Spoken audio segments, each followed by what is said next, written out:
Hi guys, welcome to Game On, the channel devoted to tabletop RPGs, board games, and everything in between.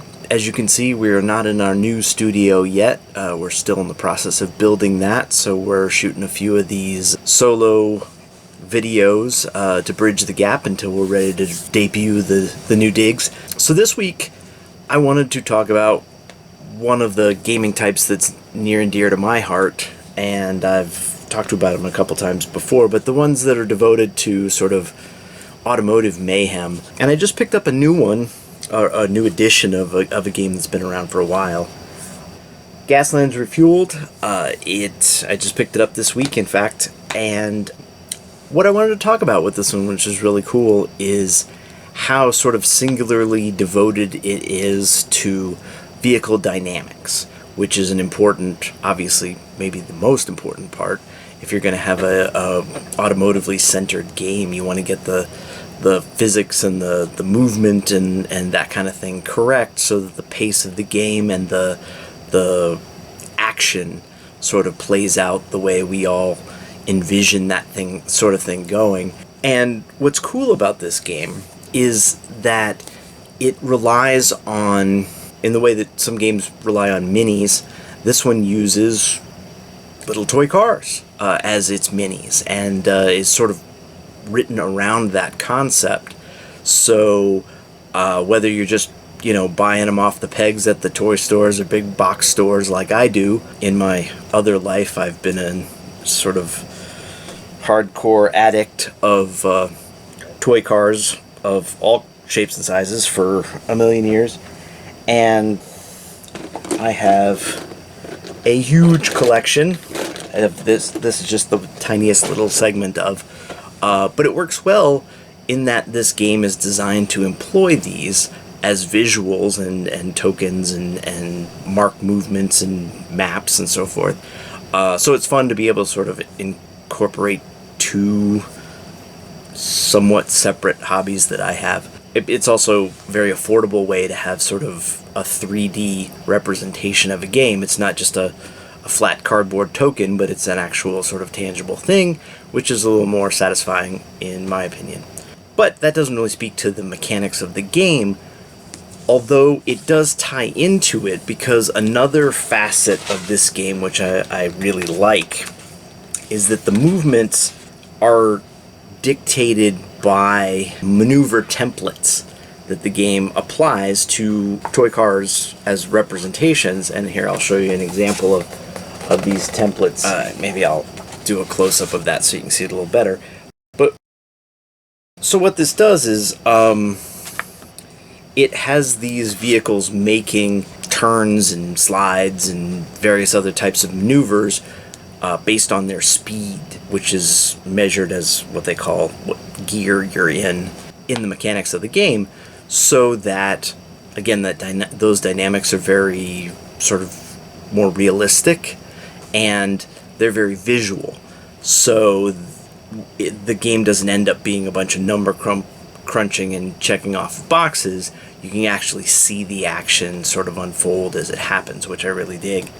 This game is a little light on the backstory, and it's not so much character-centered as it is sort of action-centered, which might sound like a criticism, but I actually think it's one of the assets of this game. It's very elemental, it's very pure in that respect, and for the most part, the system, which is D6 based, is pretty straightforward, easy for anybody with even rudimentary gaming experience to pick up and be fluent with pretty easily. And because it doesn't try and impose a whole lot of backstory and world building and all that kind of stuff into the text of the game, you can actually pull some of that in from other games which would be compatible in terms of sort of themes of a game.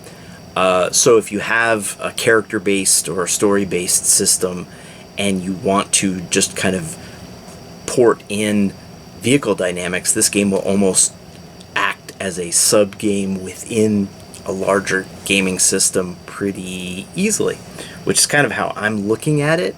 although it's robust enough, so it's certainly a standalone game, and I've been reading the rules over the last few days, and so far I really like what they've done, with a couple of caveats. Like so many games these days, they're trying to push a custom dice system with symbols on them instead of, you know, your standard pips. But it's all D6 based, and they do give you a table to sort of translate what the different icons and symbols would be in terms of numeric value, so it's no biggie to use regular dice. Or if you're like me, you might employ Hot Wheels' little rolling D6 diecast cars to do your rolling for you. So you have one more sort of character on the board, as it were. And while the system is pretty simple, and it simplifies some vehicle dynamics, and it makes a couple of approximations which aren't 100% accurate, like for example making motorcycles more nimble in high-speed maneuvers, which actually isn't true. As motorcycles go faster, they get less nimble because of stability factors. So while they're very quick and they're very small, they're not very stable. So that is a little bit not true to life, but look, it's an RPG and it's about vehicular combat, so you don't really expect it to be 100% realistic, and nobody really cares that much. But, you know, they do everything from, you know, 18-wheeler battle rigs to svelte little high-tech race cars and everything in between. It's an evolution and manifestation of the game that, you know, Steve Jackson came up with a million years ago, Car Wars. And this genre has just sort of powered along and gotten a little more sophisticated over the years, and this is sort of the latest example. And I dig it, I really do. You know, you always, when you pick up a new book, you're a little trepidatious about the system, and is it going to do what it should do or hopes to do, and this one so far does. And I'm kind of anxious to give it a try with the 3D element of using diecast car collection. They even give you rules for doing different scales of cars. I mean, in the United States, we basically are inundated with 1/64th scale cars, which is sort of the Hot Wheels Matchbox car size. But they also have rules for adapting other scales, which they measure in millimeters, because this game is out of Britain, or I think it's published in Ireland. But anyway, so they use metric rather than scale as their reference points, but it's pretty easy to figure out, you know, and how to size up or size down for whatever token cars you wanted to use. So when I have a chance to actually play it, because again, the book's only been in my possession about a week, so once I have a chance to sort of try it out, either as a piggyback or insert into another gaming system, or maybe as just a standalone scenario just to see how it plays, I'll give you guys a report. But early returns are quite good. So, that's it for me this time around, but I'm pretty excited about this one, and hopefully some of you guys are into this sort of genre of game, and maybe have some experiences with this one, or the previous versions of this game, or maybe some of the others, and you have some comments or questions that you want to toss my way in the comments below. Always happy to get feedback from people. So until next time, guys, thanks for watching, and game on!